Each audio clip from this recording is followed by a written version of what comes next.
नमस्कार विद्यार्थी मित्रांनो, प्रश्न बघा. यवतमाळ तलाठी 2014च्या पेपरमध्ये विचारलेला हा प्रश्न आहे. एका मैदानात पांढऱ्या व काळ्या रंगाचे काही ध्वज उभे धरले आहेत.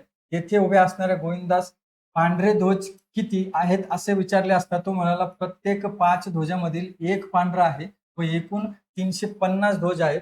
तर पांढरे ध्वज किती असा प्रश्न आपल्याला विचारलेला आहे. मैदानावर एकूण किती ध्वज आहेत? तर 350 ध्वज आहेत. गोविंदाने आणखी काय सांगितलं की प्रत्येक 5 ध्वजामागे एक पांढरा आहे, तर साहजिकच 4 काय असणार आहे? काळे असणार आहे. मग 5 ध्वजाचा जर एक ग्रुप असेल तर 350 ध्वजांचे किती ग्रुप तयार होतील? 5-5 चे.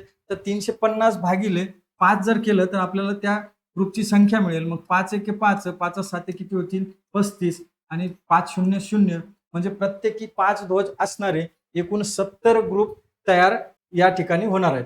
मग लक्षात घ्या, पांढरे ध्वज किती असं आपल्याला विचारलेले. मग एकूण पांढरे ध्वज बरोबर काय असणार आहे की एकूण 70 ग्रुप आहे आणि प्रत्येक ग्रुपमध्ये एक पांढरा ध्वज आहे. किती किती ध्वज आहे पांढरे? एक आहे.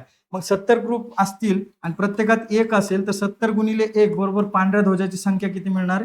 70 एवढी. मग पर्याय क्रमांक 1 हे या प्रश्नाचं राईट आन्सर आहे. या पद्धतीने तुम्ही हा प्रश्न सोडू शकता विद्यार्थी मित्रांनो. शिकवण्याची पद्धत आवडली असेल तर व्हिडिओला लाईक करा, शेअर करा आणि SB अकॅडमी चॅनलला सबस्क्राईब करा. धन्यवाद विद्यार्थी मित्र.